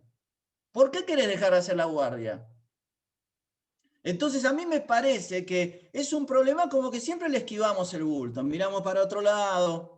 Bueno, esa es mi opinión. Yo creo que la clave es la platita, la mía. Ni hablar. Pero, Alberto, volvemos a lo mismo. Nos falta alguien que nos lleve de eso. Nosotros de abajo nunca, el trabajador nunca solo consiguió nada. Consigue con instituciones que lo apoyan y que van hacia adelante y están eso. Mirá anestesia. Anestesia es eso. Es lo chiquito de todo. Si mientras no nuestra asociación, lo que quieras llamarlo, no van adelante con esto, no vamos a lograrlo nunca, por más que nosotros queramos. Y lo que dijo Ale, que dice que tiene que estar formado el tipo, la cuestión es que le permiten estar a ese tipo no formado en la guardia. Entonces volvemos de vuelta al de arriba. El de arriba permite eso, siempre están permitiendo. ¿Por qué? Porque tenemos un sistema mal gestionado, porque no hay gente que quiera hacerla, por lo mismo que decís vos, porque nadie va a querer hacer guardia por 2 mangos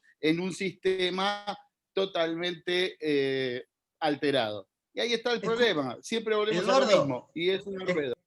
Escuchá, mi viejo falleció, y él era médico, se recibió jovencito, y ya habíamos nacido mi hermana y yo, y trabajaba, vos seguro los muchachos de Capital se acuerdan, en una cosa que llamaba la asistencia pública, que era el SAME de antes. Mi viejo no tenía guita, y me decía, hijo, sonaba la ambulancia, y yo me escondía en el baño.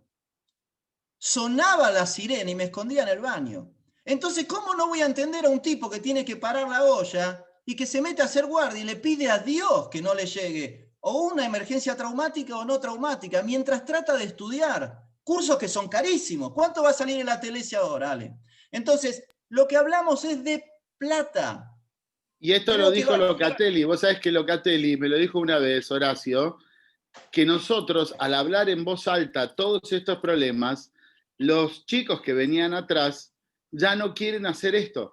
Pues dicen, ¿por qué voy a hacer esto Y mira este, que tiene todos los años, el gran cirujano, todo está puteando con la clínica que no le pagan, el otro que tiene que ir de un lado para el otro.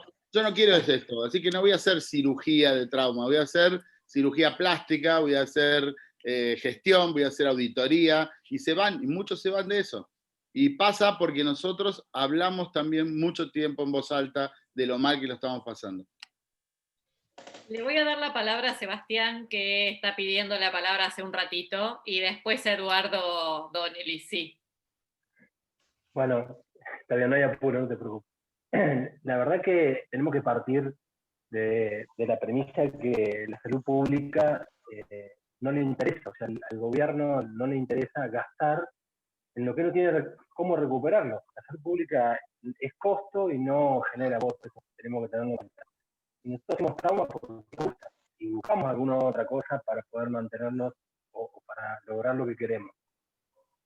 Ustedes fíjense que hoy en día hasta Estados Unidos, en general, antes, no hace unos años, la mayoría de los extranjeros que hacían trauma porque era lo menos remunerado, y hoy día están migrando la mayoría de ese fellow de trauma a un fellow en cirugía de los críticos o similar, que puede darle un efecto un poquito más grande y la salida de la más importante. Entonces, quizás el trauma solo.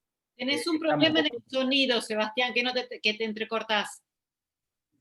Ah, bien, no sé hasta dónde llegué, pero lo que decía era que hasta Estados Unidos han migrado a esto de los críticos, que nosotros estamos un poco limitados con el trauma y nos limita a la parte pública solamente y no poder ingresar si hacemos cirugía de emergencia, por ejemplo, la persona. Entonces, quizás nosotros también tenemos que pensar en eso para ofrecer en el momento que hablemos de dinero, trauma y emergencia.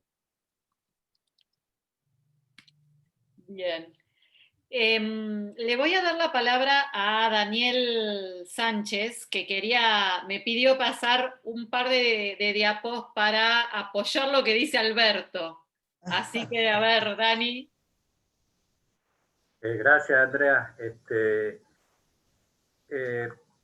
Más que nada es mi opinión y expresarla sin palabras me parecía medio largo, y es parte de una charla de una clase que di una vez a los residentes, ¿no? Una pequeña parte. Antes que nada, si me deja compartir pantalla, Andrea. Toda tuya. Dale. Es una pequeña, digamos, opinión mía. Todavía no me deja, che. Está inhabilitada la función. A ver. Hace referencia a los errores, ¿no? En la atención del paciente traumatizado y más que a qué se deben esos errores, ¿cuál sería la forma de solucionarlo? Ahora sí. Ahí podés, bien. Sí.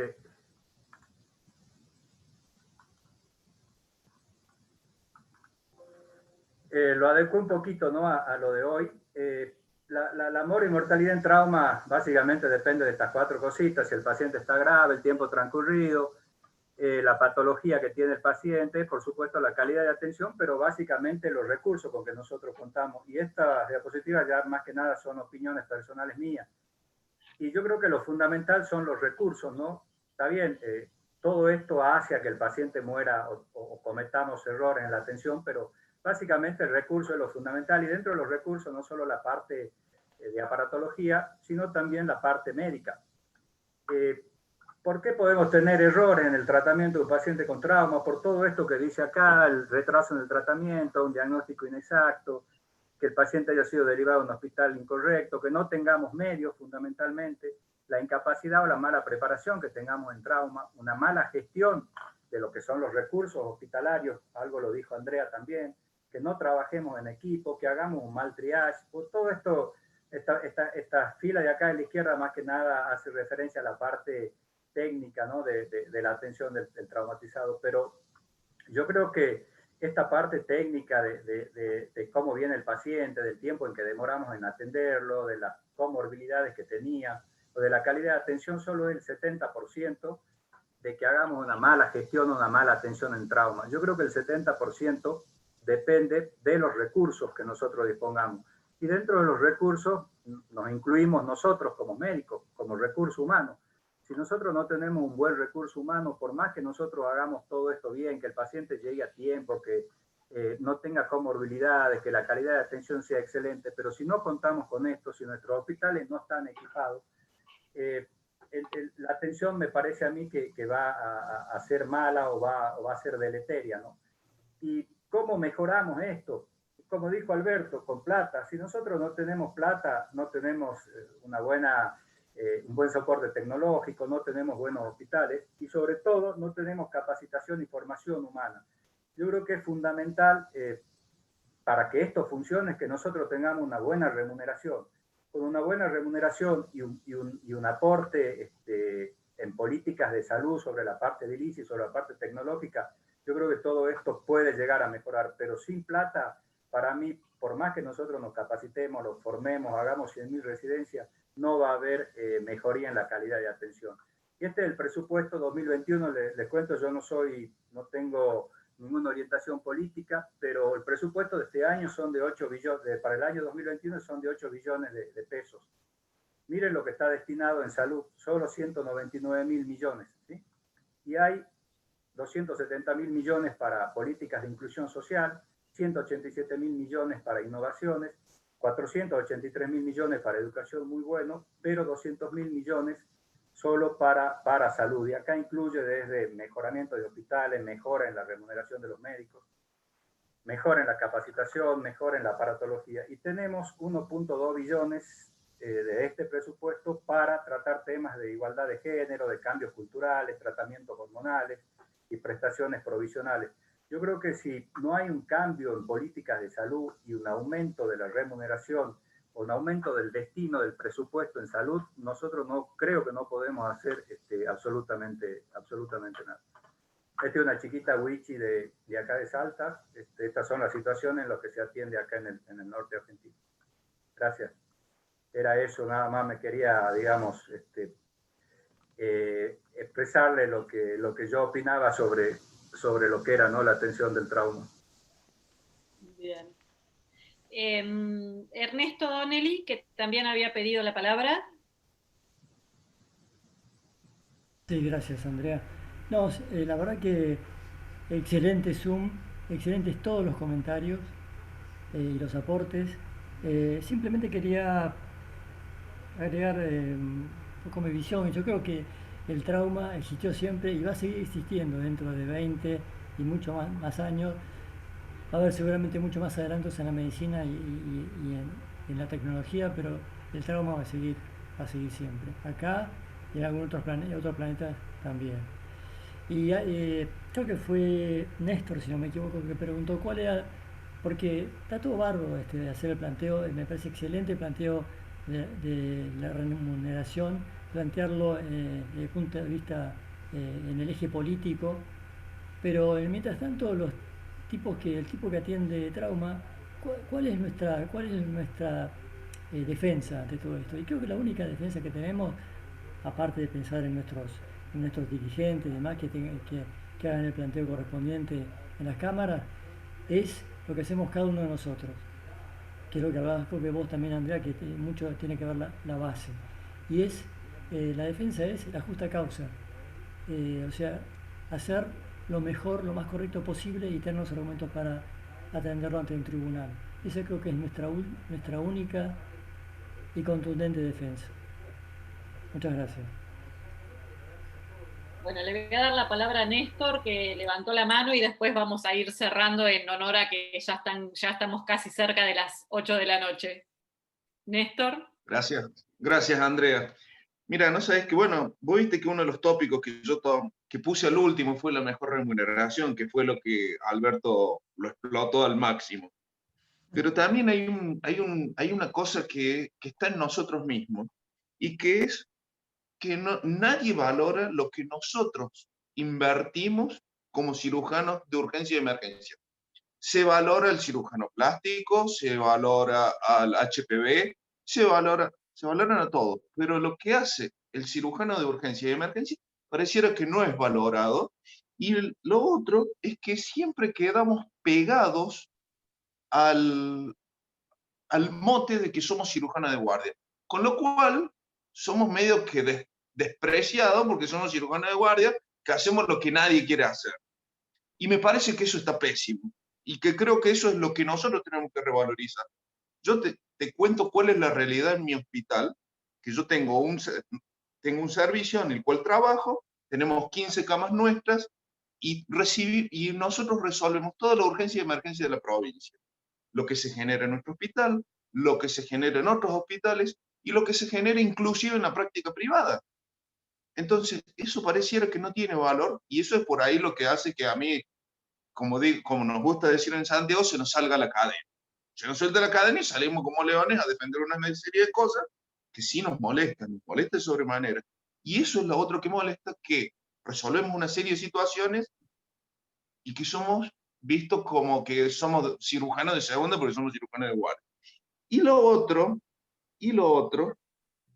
que todo el mundo se acuerde del trauma cuando le pasa a alguien, a ellos mismos, a su familia o a un amigo. Si no, el trauma no existe para nadie. Y esas son las cosas que por ahí tenemos que tratar de ver si se pueden cambiar esa visión.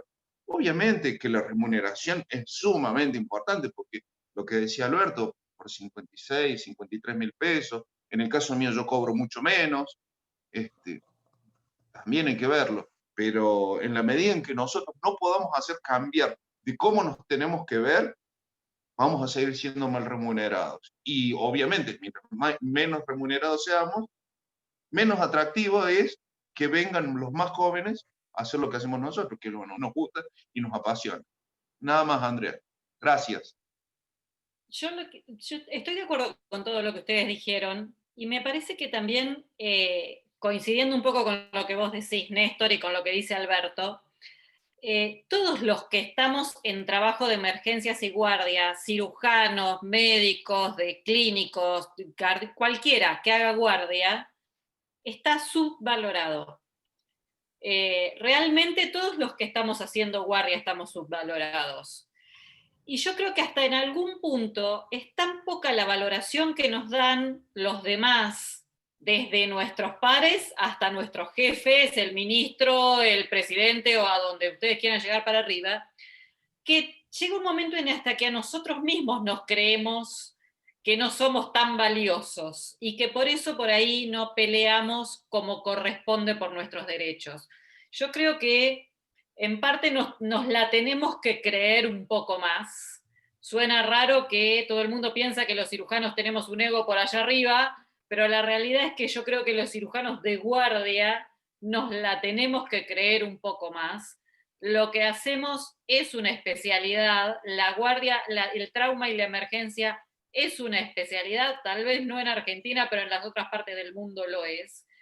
Resolvemos prácticamente todo, podemos operar cualquier cavidad y que el paciente por lo menos no se va a morir y lo vamos a poder hacer llegar a un especialista. Y me parece que eso es muy valioso y eso nos la tenemos que creer. Yo tengo la suerte de poder trabajar haciendo emergencias y trauma.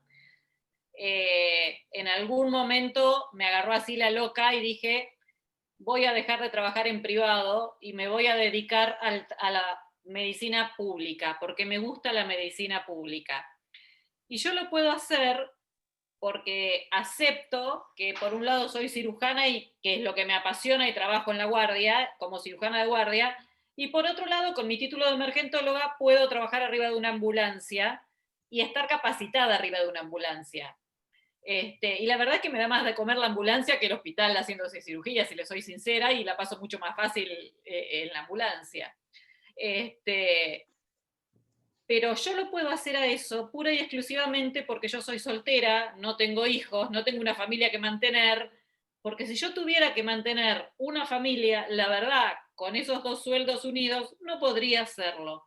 Lo puedo hacer realmente porque yo soy una persona que lo único que tiene que hacer es comprarle granitos y piedritas al gato, nada más. Entonces yo lo puedo hacer. Así que entiendo perfectamente la postura de todo el resto. Alguien cuando yo empecé a hacer trauma, una de las cosas que me dijo fue, es muy lindo el trauma, pero no se puede vivir del trauma. es muy raro que alguien pueda vivir del trauma. Y creo que un poco pasa por todo, pasa por la economía, pasa porque no nos consideran, pasa porque no hay una organización tampoco atractiva, porque la verdad es que no es una cuestión que si alguien lo ve de afuera, la verdad es que deben pensar que estamos todos locos, ¿qué hacemos acá adentro? La verdad que creo que es un mix de cosas, pero creo sinceramente que nos la tenemos que creer un poquitito más. Porque es importante lo que hacemos. A ver, la gente llega y nosotros decidimos en un segundo lo que otra persona se puede llegar a tomar 3 días en decidir. Entonces, realmente es importante lo que hacemos y lo hacemos bien y somos capaces en lo que hacemos. Yo creo que nos la tenemos que creer. No sé si alguien más quedó algún comentario por hacer. Andrea, si me permitís. Sí, hijo, adelante. Coincido con lo que decís vos, la verdad muy interesante el encuentro pero yo me siento y creo que somos bastante responsables de esa situación. Y ahí lo escribí en el chat. Nuestra fuerza, nuestra motivación es nuestra propia debilidad. Nuestra vocación y nuestro interés de atender al prójimo nos llena tanto de satisfacción que nos olvidamos del resto. Entonces nos conformamos con lo que nos dan, porque ya estamos llenos realmente con la satisfacción de haber salvado o atendido o haber ayudado a otra persona. Porque eso es lo que nos llevó a ser médicos. Somos médicos, no somos gremialistas, no somos comerciantes. La medicina en este país es para hacerla de hobby.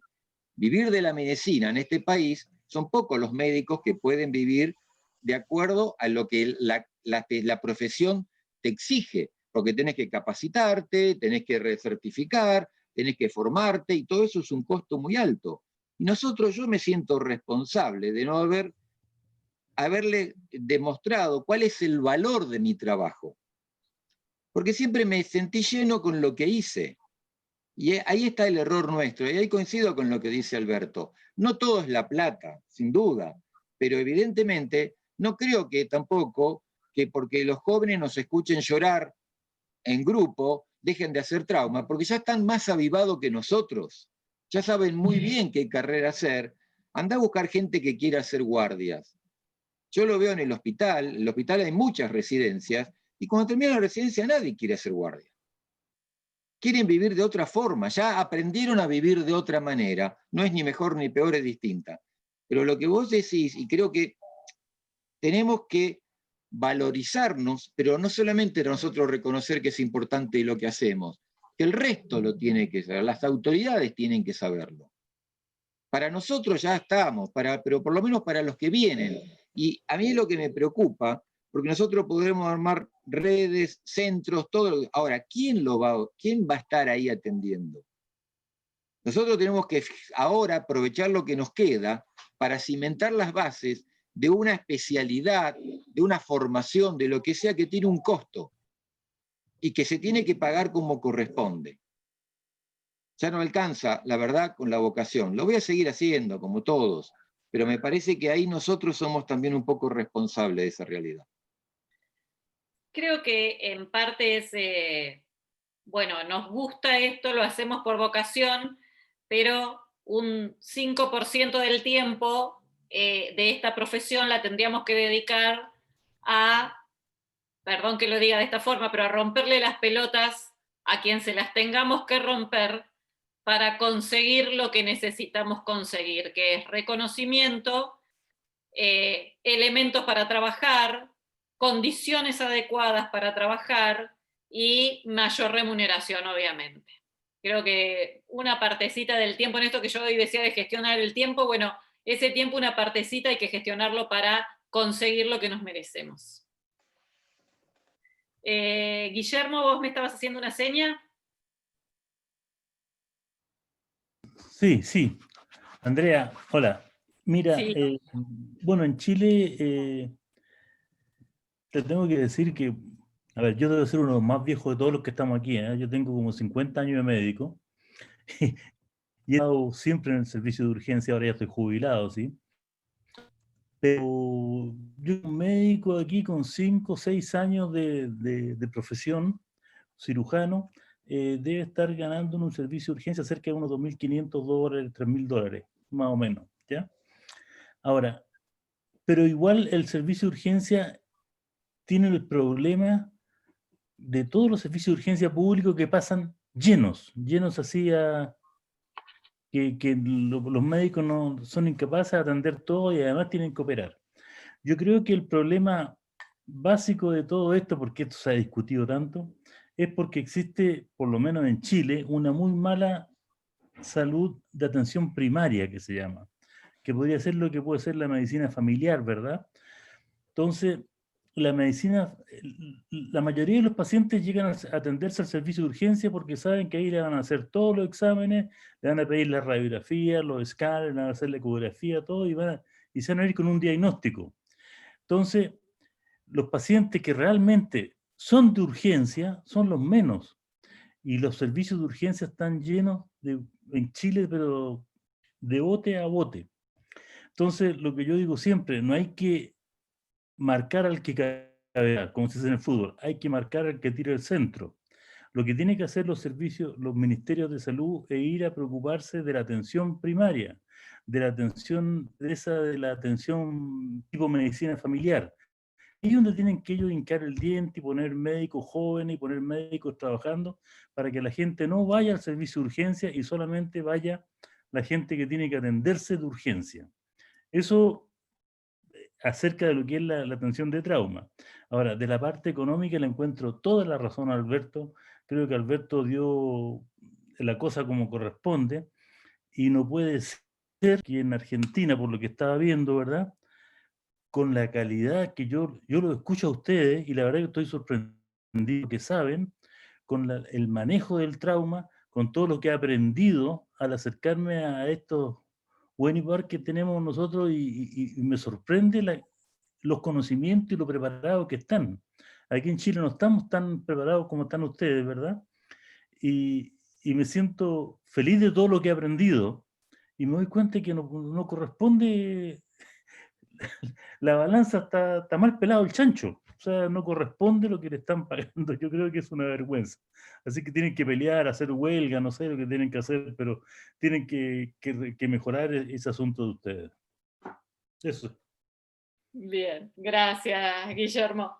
Bueno, si nadie más tiene alguna opinión, les agradezco profundamente su participación. Les agradezco la banca durante todos estos meses en nombre mío, en nombre de todos los residentes, de Alberto, que recién nos dejó y se fue a ganar plata, le ponía yo, y de Guillermo seguramente, que está silencioso hoy. Realmente, si ustedes no hubieran estado del otro lado, este Zoom no hubiera llegado a ser ni el 10% de lo que fue. Nosotros hicimos este Zoom durante tanto tiempo y con tanto éxito, por llamarlo de alguna forma, pero sí fue exitoso, porque ustedes estaban ahí. Así que muchas gracias a ustedes por estar ahí. De nuevo, decirles a los residentes del hospital que les agradezco que hayan tenido esta idea y que hayan empezado con esto, porque realmente